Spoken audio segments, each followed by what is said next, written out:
small, intellectually, politically, and economically insignificant Africa. But is that really true? Now, here are the facts. Africa has a total area space larger than all of Europe, China, and the United States of America combined. Yes, it is 3 times the area of China, 3 times the area of Europe, 3 times the area of the United States of America, meaning you can transplant China, Europe, and United States, and several other countries on the Africa continent, and they will fit neatly. Africa is 30.5 million square kilometers and a youthful population of 1.3 billion inhabitants. China is 9.6 million square kilometers and 1.4 billion inhabitants. India has a total space of 3.3 million square kilometers and 1.4 billion inhabitants. Now, yet, Africa is projected as overpopulated, and pressure mounts on Africans and their leaders to depopulate. Why? Why? Now, please note, Africa is home to 60% of the world's arable land, 90% of raw material reserve, 40% of gold reserve, 33% of diamond reserve, 95% of platinum reserve, and holds the largest bauxite reserves in the world. Of course, in addition to manganese, woods, uranium, crude oil, and others. Yet, the continent is touted as the poverty capital of the world and ripe for depopulation. The question is, why?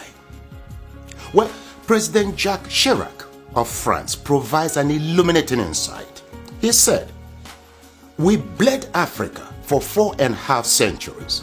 We looted their raw materials, then we told lies that the Africans are good for nothing.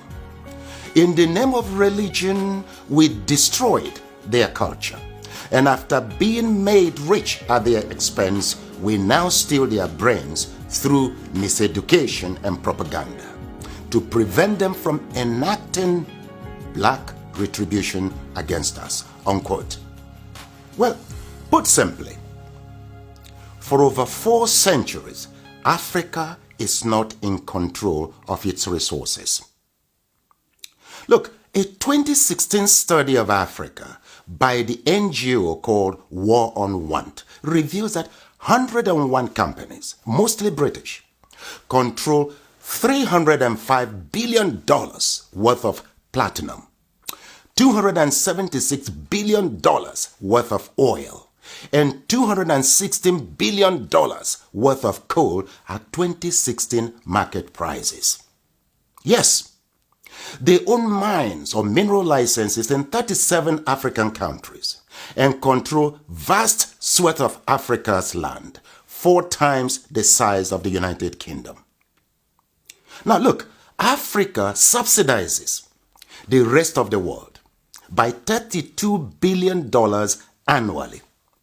A 2017 report by Global Justice Now and other groups estimates that $161.6 billion enter into Africa, while $202.9 billion leave Africa almost every year. For example, in 2017, Africa received a total of $19.7 billion in aid, but paid back $18 billion in debt repayments.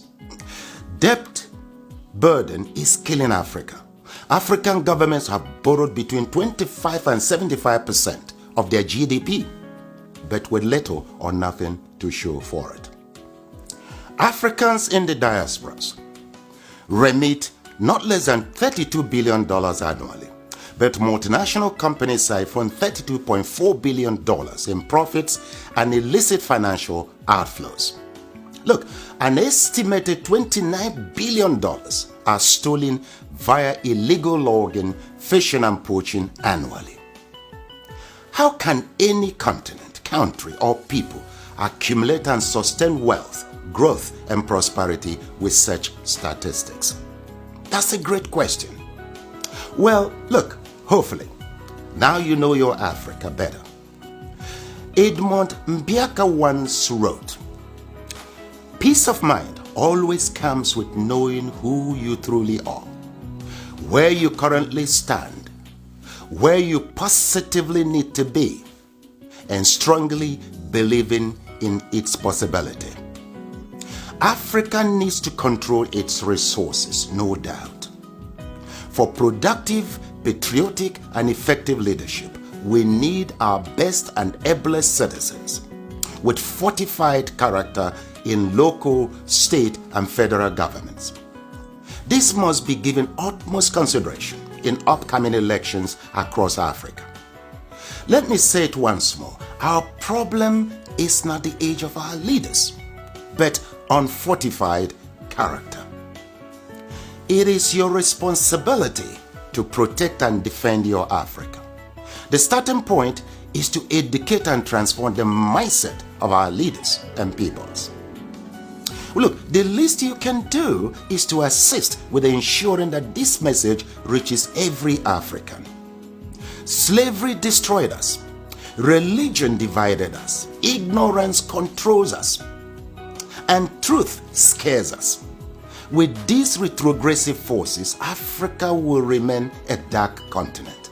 So we must renew our minds. Please share this video in support of my efforts at reconstructing Africa through mindset transformation. You see, together, we will reconstruct Africa and take charge of our destiny. For who controls Africa controls the world. I thank you.